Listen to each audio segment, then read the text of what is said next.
as we explore the ultimate guide for Black Ops Cold War Zombies. So before we jump straight into the gameplay, we need to actually look at a few things in your settings. First things first, we need to start with the most basic settings, and that is getting your character movement comfortable. Now, this is going to be global and universal, both for campaign, multiplayer, and zombies, so obviously you just need to set your button layout and your sensitivity to whatever you like to play on. There is no universally best sensitivity, it's whatever you're personally comfortable with. I am going to recommend you change airborne mantle behavior to grounded, and then also change that second one to on second press. This is important for later, which we'll talk about. Other than that, though, the most basic thing you can do is fine-tune your sensitivity and your button layout to make sure that you're comfortable in game. Once you've got that, go over to your graphics, and I'm going to recommend turning up your field of view at least a little bit. I honestly don't recommend all the way for a lot of reasons, but I think 95 is about the sweet spot if you're playing on console or anything like that. And I'm also going to strongly recommend to turn off motion blur. Some people like it on, but I'm going to pretty much recommend that you keep it off. Now, here's where the settings get a little more interesting. So you may have noticed in the initial gameplay that these zombies have health bars, and there are also damage number pop-ups, which is completely new to this game mode, and it's a little jarring and weird at first.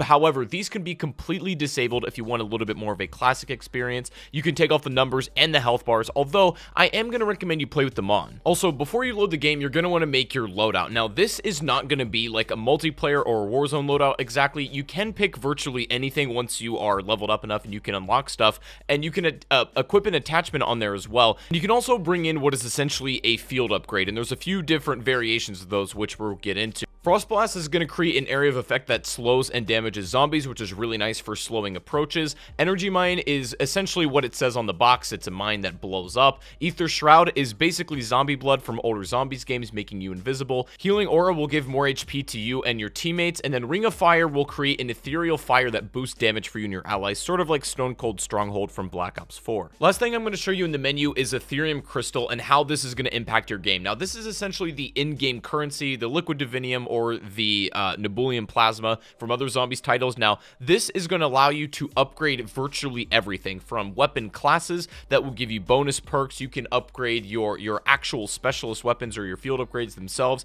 You can even upgrade your traditional perks. Now, they are going to do what they say on the box. A lot of these are classic perks from older zombies games you've played, and they do behave the same way. However, upgrading them with Ethereum Crystal will give these added benefits that are permanent. You cannot underestimate how useful this actually is going to be. Upgrading your perks and also upgrading your weapon classes are going to greatly benefit you in the future, and there's absolutely no doubt about that. Some of the most important things to upgrade, in my opinion, are going to be Juggernog, Quick Revive, Speed Cola, and Stamina, to be honest. You're also going to want to make sure you're at least high enough level that eventually you can unlock these perks and then spend Ethereum Crystal to, once again, upgrade them. It's also worth mentioning that more perks are going to be added in the future, 100% for sure. Maybe even other weapon classes or alternate ammo types. We're not sure yet, but essentially this is the bread and butter of the game. Ethereum Crystal is absolutely everything, and there are ways to earn them very quickly, which we're going to get into in just a second. But once you've read through all these and you're relatively familiar with all of the mechanics and stuff in the menu,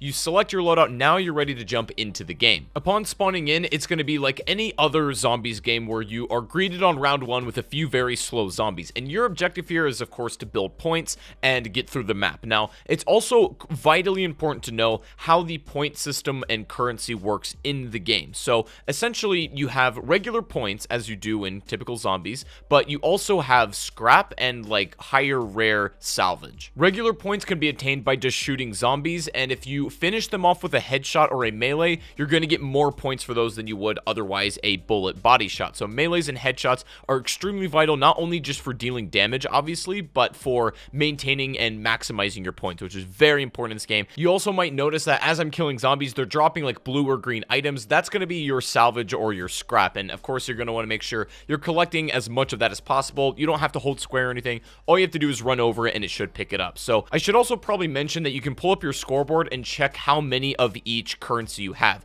Your regular points will be found at the bottom left of your screen, but if you want to check your scrap or salvage, you can do this just by holding up your scoreboard. From here, the main objective is going to be to turn on the power in the facility. You're going to walk into into what is Nocturne Totem, and all the lights are going to be off, and you're going to have a flashlight. Now, this is not how the game plays for the rest of the match. Once you turn on the power, this entire area is going to be lit up, so your flashlight is only going to be temporarily used. From this point forward, your objective is pretty simple and clear. You need to build as many points as possible and keep going through the rounds killing zombies until you build up enough points that you can buy your way over to the facility. It will give you a prompt on where this is located, although I'm sure you'll be able to find it. It's really not that big of a map. So you're going to open up the facility and you're going to head all the way down into the main power room. You'll need to buy 1 or 2 more doors from this point on. I'm also going to strongly recommend, if you don't have enough points to get through all of these doors at the time, maybe do a few more rounds outside, as this place, because of its darkness and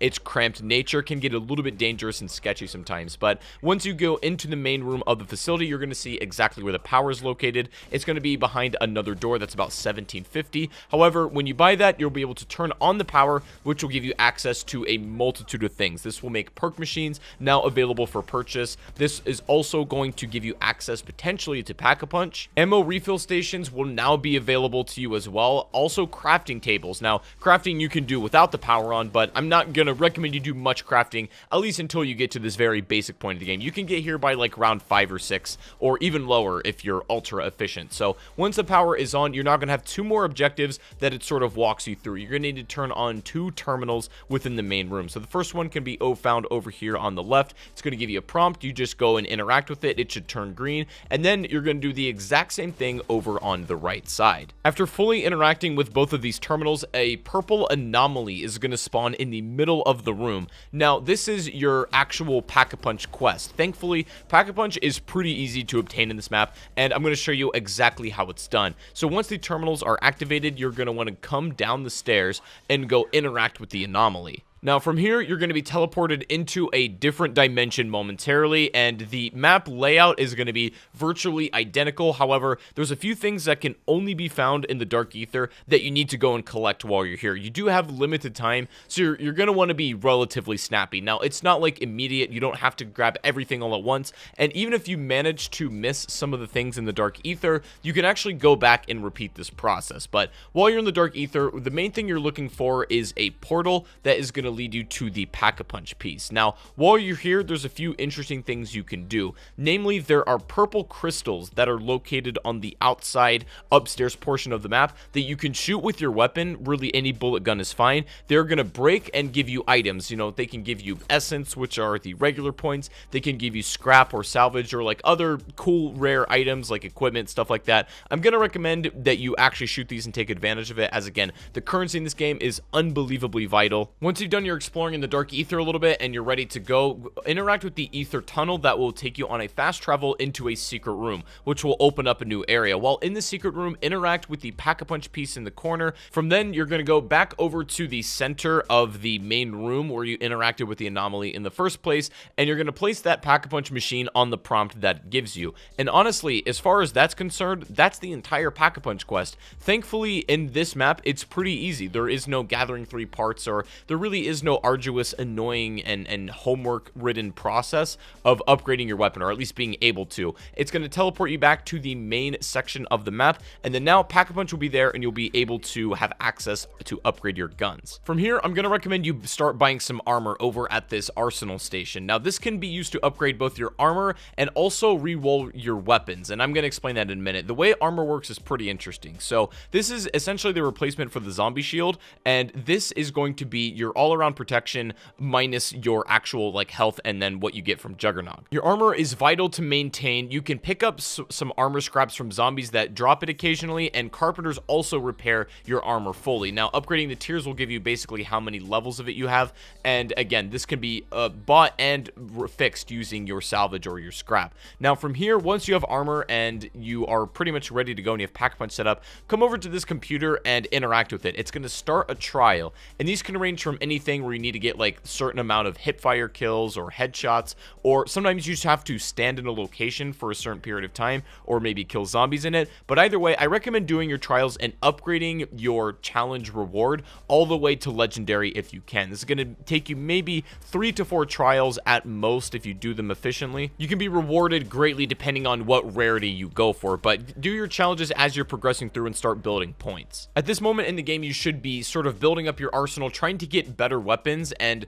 I would essentially ditch your starting gun, whatever it is at this point, as soon as possible. Now, you might think, why? I mean, you have an AR, you used to literally spawn with an XM4, why would you get rid of it? So the way the weapon system works in this game is based on rarities. Now, the rarities are as follows. Red is going to be the worst, it's going to be your trash tier, absolute garbage, it's going to be the gun you start out with, lowest damage. Green is going to be your commons. These are like your relatively low tier weapons, but do come with an attachment. You have blue weapons, which are like mid tier. You know, they're pretty good, nothing too crazy, but they're going to get the job done. Then you also have epic, which are purple, and these are going to be some of your higher tier guns that are a lot more rare. And then you have orange, which is epic, the highest tier of weapons that are also going to be classified where wonder weapons are too. It's also important to understand that with each upgraded color tier, you're not only going to get more attachments, but your gun is just going to simply deal more damage. So essentially, the base variant of like in any assault rifle is going to be better in the higher tier variant despite the attachments. And if you don't like the attachments that you got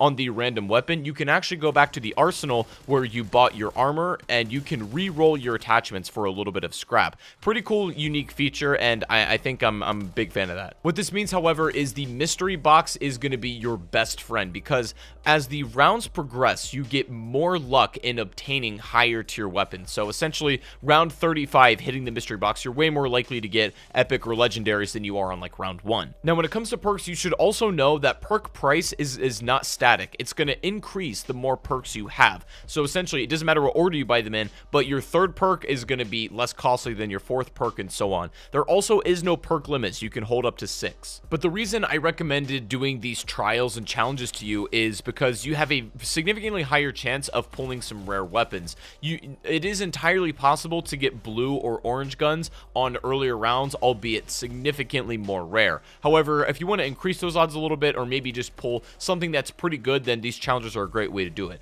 Now, they don't only give you guns. You can get self-revives from this. You can get max ammos, or, you know, really any other drops. There's a ton of rewards that can be pulled from it, and that's kind of the beauty. Now, at this point in the match, you've probably built up a lot of currency in all regards, and you can start going to crafting tables located around the map to build tacticals, lethals, or support. Now, they are going to require different scraps depending on what you're building. Some of the best ones that I prefer are definitely stim shots that can be built in the tacticals.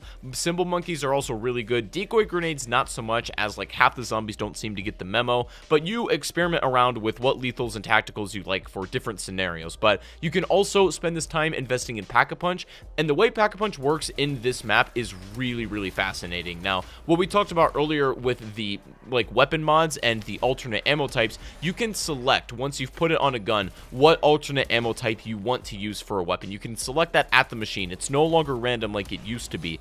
Also, there are 3 tiers of Pack-a-Punch. Now, weapons are pretty much upgraded independently. You can think about it like this. You have a weapon's rarity, which is its color, can be found at the bottom of the screen where the actual gun name is. So you have your color, which is your rarity, and then you have your Pack-a-Punch tier, which can be found just above it. So your weapon's rarity, or your weapons tier, again, is completely independent from Pack-a-Punch, but they can be combined together to be absolutely devastating. So in this gameplay, I have a fully, you know, like a highest rarity of the FFAR. However, it's only Pack-a-Punched one time. It got a significant damage boost from that upgrade, and it is a pretty dang good gun to begin with because it is the highest weaponry, but it can still be made better through Pack-a-Punching further, if that makes sense. It does get a little costly, so I will mention that. Also, let's say you get a really good base weapon that you enjoy, but let's say it's a pretty low rarity and you don't like that. You can actually increase that at the arsenal in the weapons tab and use a lot of very rare scrap. You can increase the rarity on it. So you can choose to either hit the box and try to pull the same gun in a higher tier, or you can spend your very precious rare scrap to upgrade it further and then use your essence or your regular points to pack a punch. It's a little bit confusing at first, but I hope I explained that in a way that makes sense. It's honestly very simple once you run through it once. You'll understand exactly how these work. And again, completely independent of your upgrades, you can also go to the arsenal to re-roll your weapons attachments. And some of these are definitely better than others. The extended mags are always great. They just allow you to hold more ammo, and that is absolutely vital in this game. I would also say that sights are probably the lowest tier of attachment you can get, but again, they never really hurt the weapon. They're honestly fine. When you're in the process of learning this map, it's important to pay attention to your minimap if you can, to see where the ammo boxes are located and the only one armor station that's located downstairs. Taking advantage of these wherever you happen to be holding out or training at is going to be useful, because you can purchase pack-a-punch ammo for relatively cheap, and this is pretty much the only way to remain stocked up and actually have resources, but that's really important to know. You can also continue to use scrap or any of your other resources on kill streaks or lethals or tacticals. Some of the ones that I am going to recommend are definitely the combat bow and specifically the chopper gunner. Now, the chopper gunner is obviously good just for clearing out zombies, but it also is wonderful just for getting out of a situation. It makes you invincible once you call it out momentarily, and the zombies will not kill you while you're controlling it, obviously. And then you're going to want to go to the arsenal if you haven't done already, and then fully upgrade your armor. Once it is fully upgraded, you should be seeing 3 different tiers. Also, in your game, if you do decide to keep hitting the mystery box, a couple nice tips are the fact that you can leave guns outside that you've already rolled and you don't want. You can pick them up and then drop them for either your teammates, or if you want to swap to something else. You're going to notice a lot of guns in the mystery box are just going to be laying in front of it as you're hitting, and that's fine. You know, you can just roll a variety of them and then select what you want in the end. Probably a pretty good alternative to what the mystery box used to be like, and it's just a really nice feature. If you happen to have 15,000 points to spare, you can come over to the pack-a-punch machine and go for a double upgrade. And you can also, at this point, apply an ammo mod if you like to. Again, whatever you selected in the menu,